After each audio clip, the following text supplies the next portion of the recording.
Good morning, students. Dear students, now we shall study the poem A Legend of the Northland.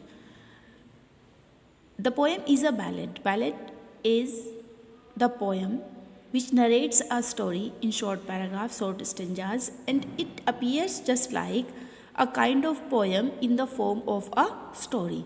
Ballot जो है वो एक कहानी है जो कविता के माध्यम से सुनाई जाती है, गीत के माध्यम से सुनाई जाती है छोटी छोटी पोएटिक स्टेंजा में। तो पोएम में हम पढ़ेंगे एक ऐसी ही कहानी लोक कथा के बारे में जो नॉर्थलैंड की है। पढ़ते हैं उसको।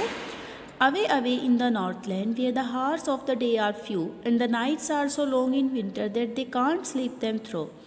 Means the poet want to say that in northland the weather is too cool that the day appear very small and the nights are so longer, means the time of night, the time of chillness, of coolness appears too long that whole of the night can't be spent just only by the sleeping. Northland में दूर जहाँ पर ठंड है, बर्फ़ गिरती है बहुत ज़्यादा, तो फॉग की वजह से दिन का समय कम लगता है और रात्रि का समय लंबा लगता है। वहाँ पर रात्रि इतनी लंबी होती है कि पूरी रात बच्चे बिस्तर में बैठकर सो नहीं सकते, तो उनको सोते वक्त जो पेरेंट्स हैं वो कहानी सुनाते हैं, पोएम सुनाते हैं। पोएम की फॉर्म में वो जो कहानी सुनाते हैं उनको, उस पोएम की जो स्टोरी है उसके बारे में हम पढ़ेंगे। Where they harness the swift reindeer to the sledge when it snow. Snow means when the snow falls.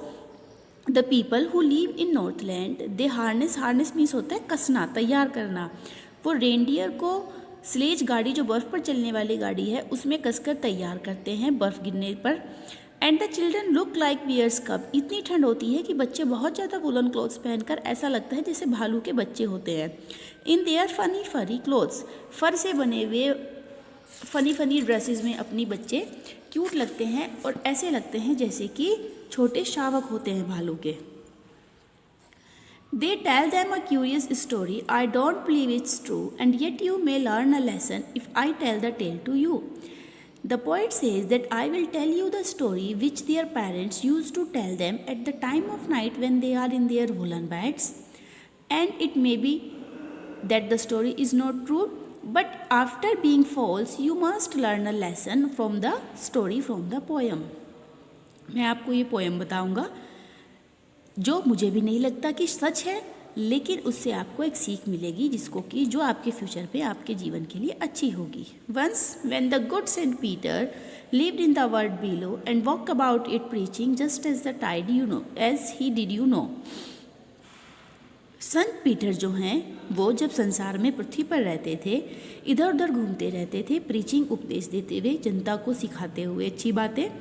और जैसा कि सभी संत करते हैं, वो डोर टू डोर जाते हैं, उपदेश देते हैं और अपने लिए भोजन की व्यवस्था करते हैं। तो ऐसे ही संत पीटर भी दुनिया में घूमते थे।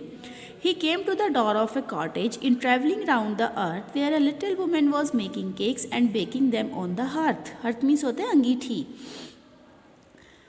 जहाँ पर एक छोटी झोपड़ी के दरवाजे पर जब वो पहुँचते हैं घूमते घूमते, तो एक छोटे कद की महिला वहाँ पर केक्स बना रही थी, अंगीठी पर बेकिंग कर रही थी, केक को बेक कर रही थी। जैसे आपने देखा भी होगा, केक जो है अवन में बेक होते हैं आजकल, पहले तो अंगीठी पर केक होते थे, बेक होते थे केक।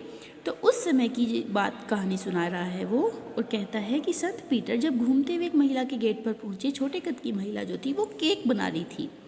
एंड बीइंग फेंट विद फास्टिंग, संत जो है भूख की वजह से बहुत कमज़ोर महसूस कर रहे थे और लगभग बेहोश होने वाले थे। For the due was almost done, क्योंकि दिन खत्म होने वाला था, रात्रि होने वाली थी।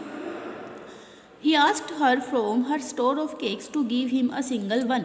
वो उस लेडी को कहते हैं कि वो एक केक उनको, अपने केक के जो स्टोर है उसका, उसमें से एक केक उनको दे, जिससे कि वो अपनी भूख को शांत कर सकें और इस ठंड के मौसम में उनकी बॉडी में एनर्जी बनी रहे।